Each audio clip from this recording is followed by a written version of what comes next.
تا دا پټي مونږ قبضه کوو. دا د سیف اډر دی. ما سره پیسې کم دي، دام خو په پیسو لګي. راځه مړه پیسې درله زه در کوم که نه. ما پرېږده مخکې شه. پرېږده ما شور مه کوه. درته وایم ما پرېږده. شا به مخکې شه. زه تا سره لاس میلاولو له تیار یم. شابه لکه د دې خور مخکې ووایه چې تا خپله خور په جوارۍ کې پیللې ده.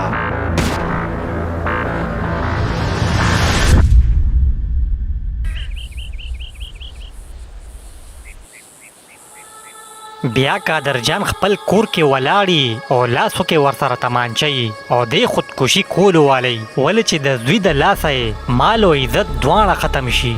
د داسې زندګۍ نه خو مرګ ښه دی. زه خو خپله لور نشم راخلاصولی او نه د شرمه بار وتی شم. زه خو وسم برباد شوم، بس دا ځان به مړ کم.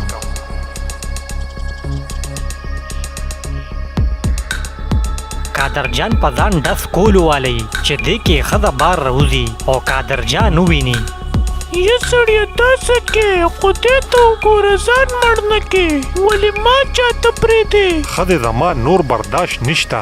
زه دومره بېوسه شوم چې خپلې لور پسې نشم تللی. هغې به مې وجني، نو ښه دا ده چې په خپله ځان مړ کم. ځان مه وجنه، ورشه د کلي خلک راټول که، هغې به در سره ملګري شي او لاړ به شي در سره. چې ته ځان مړ کړې نو زه به څه کوم بیا؟ د کلي خلک ما سره ملګري کېږي نه ښځې. خلک خو صرف تماشه کوي، ماله به د دروغو تسلی راکوي. وایي ته په هغه ځای کوي کم ځای کې چې اور لګېدلي. دا هر څه هم په ما راغلي دي او هم زما سر لځي. ای به ته همت مه پیله، ګوره خدای به څه ناڅه لار جوړه کړي.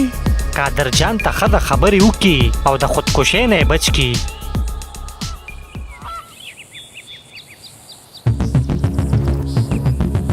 دې خوا سلطان هغه نورو غونډګانو سره یو ځای شي او هغې سره د حملې دپاره پلیننګ کوي. سلطانه زه خو وایم ډارک به پې ورشو، څه دې خیال دی؟ نه داسې ډارک پې نه ورځو، زه به پې ړومبې ورشم، هغې به وایي جوړې زه یوازې یم او بس دې کې به تاسو حمله وکړې، بیا نور کار زما دی. سلطانه ګورئ هغه ډېر خطرناک سړی دی، هسې نه زموږ د حملې نه مخکې د ګیر کړي. نو دغه خو زم ویم که نه چې د هغې ټول کسان راوځي او بیا پې تاسو راشئ، تاسو به اندازې ته ګورئ او بیا به حمله کوئ.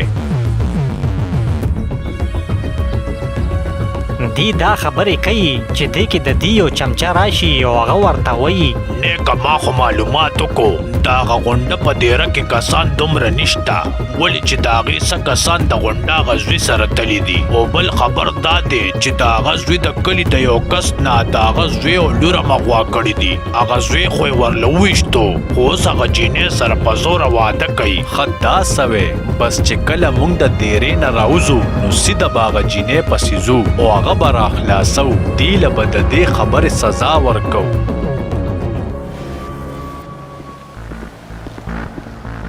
بیا دغه غونډه دیره کې ځای په ځای چمچې ولاړې وي، خو سلطان پې بیا هم ورشي. ودرېږه هلکه، څوک یې خپل تعارف وکړه.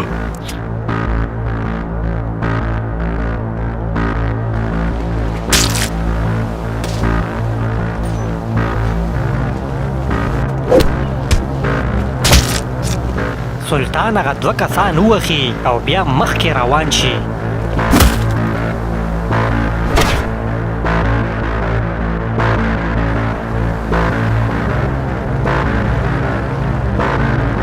دی چې څنګه هغه غونډه پسې ورشي نو دی کې پې هغه نور کسان رامنډه کي.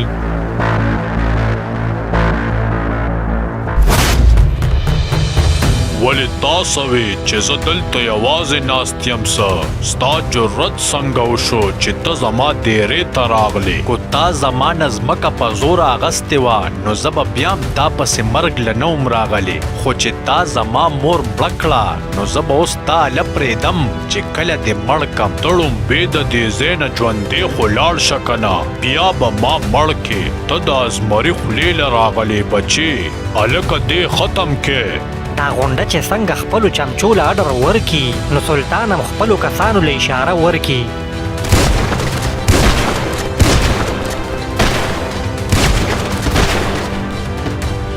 چې کله سلطان دا ټول کسان ختم کی نو دا غونډه ورته وایي ګوره سلطان خون خرابې ته هیڅ حاجت نشته راځه کې بنو چې څنګه ته وې هغه شان به وکړو خون خرابه هم تا شروع کړې ده او اوس تا آخري وخت راغی خو د مرګ نه مخکې درته دا ویم چې ستا نه پس د ستا د زوی نمبر دی هغه پسې به م ورځم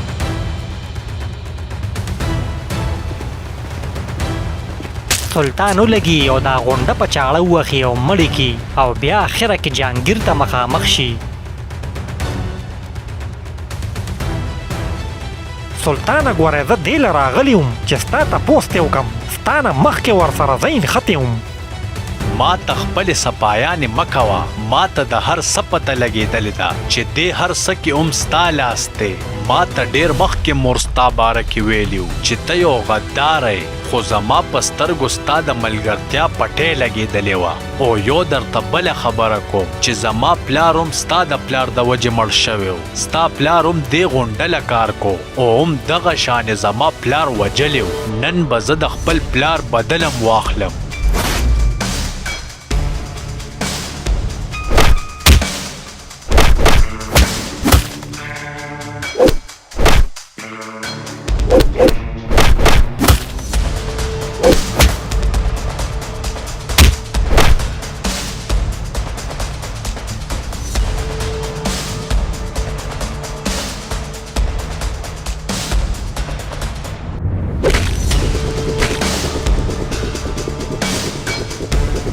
سلطان چې جهانګیر مړ کي نو بیا د هغه دیرې نه لاړ شي ولې چې دی اوس د دې غونډه هغه زوی پسې ځي چا سره چې د قادرجان لوري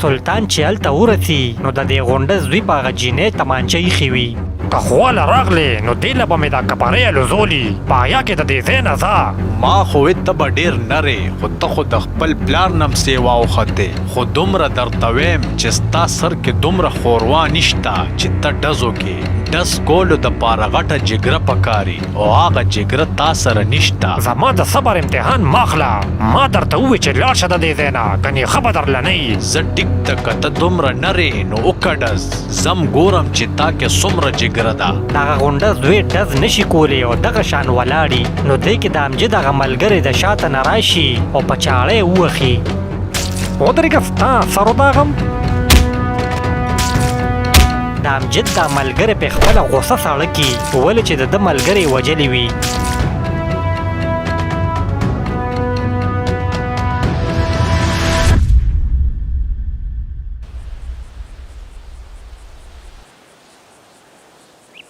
بیا سلطان د قادرجان په کور کې ناستي او هغه له خپله لور راوستې وي نو قادرجان ورته وایي زویه ته چې هر څوک یې خو تا نن په ما ډېر غټ احسان وکړو زه به ستا د احسان چرم هیر نه کم ما په تا هېڅ احسان نه دی کړی کاکا هغه زما مور مړه کړې وه او ما ته خپل بدل واغستو خو زه بیا خبر شوم چې ستا زوی او لور یې بوتلی دي نو ما ستا زوی خو بچ نه کو خو ستا لور مې تاله راوسته زویه زه درته یو خبره کوم خو خفه کېږې به نه زه خو اوس د مال او زر نه خلاص شوم اوس ته په ما یو بل احسان وکړه او هغه دا چې بس زما دا لور خپله نکاح کې واخله زه خپله لور تا ته سپارم دا به ستا په ما یو بل غټ احسان شي ټیک د کاکا ما ته منظوره ده سار له به زه دې سره نکاح کوم قادرجان ولګي او سلطان له خپله لور ورکي